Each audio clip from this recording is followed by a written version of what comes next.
துலாம் ராசிக்காரர்களுக்கு 2024 செப்டம்பர் மாதம் முதல் பகுதியில் கொஞ்சம் கடினமாகவும் 20ஆம் தேதிக்கு பிறகு வரக்கூடிய அமைப்புகள் மிகப்பெரிய அளவில் யோகமாகவும் இருக்கும். அதுலேயும் பார்த்தீங்கன்னா இந்த மாதத்தில் பிற்பகுதி நாட்களில் உங்களுடைய ராஜ யோகாதிபதி கிரகமான சனி புதன் எல்லாருமே கொஞ்சம் உச்சம் ஆட்சி என்கின்ற நிலைமையில் அடைகிறாங்க. அதுவும் புதன் 12ஆம் இடத்துல உச்சமாகி குருவின் பார்வையில் இருக்கிறது மிகப்பெரிய ஒரு யோகம். ராசிநாதன் ஆரம்பத்தில் நீச்சமாகத்தான் இருக்கிறார். ஆனால் 20ஆம் தேதிக்கு பிறகு மிகப்பெரிய அளவில் யோக பலன்களை செய்யக்கூடிய ராசியிலே ஆட்சியாக இருக்கிறார். எதிர்பாராத அதிர்ஷ்டம், திடீர் திருப்பு முனைகள், ஒரு புதிய நட்பு உருவாகக்கூடிய தன்மை, ரொம்ப நாளாக சந்திக்கணும்னு நினச்சிக்கிட்டு இருந்தவங்களை இந்த தடவை சந்திக்க முடியக்கூடிய அமைப்புகள், எல்லா வாய்ப்புகளும் நிறைவாக கிடைக்கக்கூடிய அற்புதமான யோகமான மாதமாக இந்த மாதம் இருக்குங்க.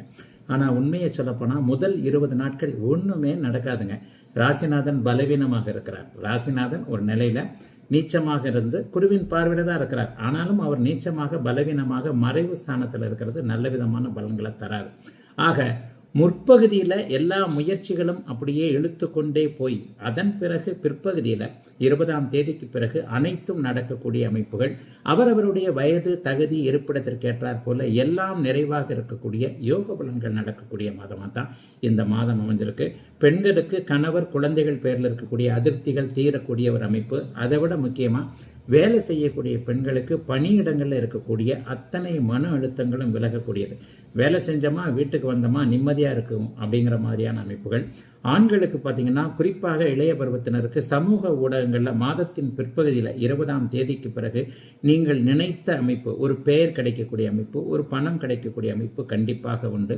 9ஆம் இடத்துல செவ்வாய் இருக்கிறது. சொந்த ஊர் சம்பந்தப்பட்ட விஷயங்கள், தந்தை தாய் சம்பந்தப்பட்ட விஷயங்களில், குறிப்பாக தந்தை சம்பந்தப்பட்ட விஷயங்களில் கொஞ்சம் இதான சாதகமற்ற பலன்கள் நடக்கக்கூடிய அமைப்பு தான்.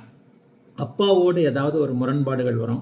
அப்பாவின் சொத்துக்கள், பங்காளிகள் போன்ற அமைப்புகள், பூர்வீகம் சொந்த ஊருக்கு போகணும், திரும்பி போகணும், அல்லது பூர்வீகத்தில் இருக்கணும்னு நினைக்கிறவங்களுக்கு அது இன்னும் கொஞ்சம் தாமதமாக இழுத்து கொண்டு போகக்கூடிய சூழல்கள் அத்தனையும் இருக்கும்.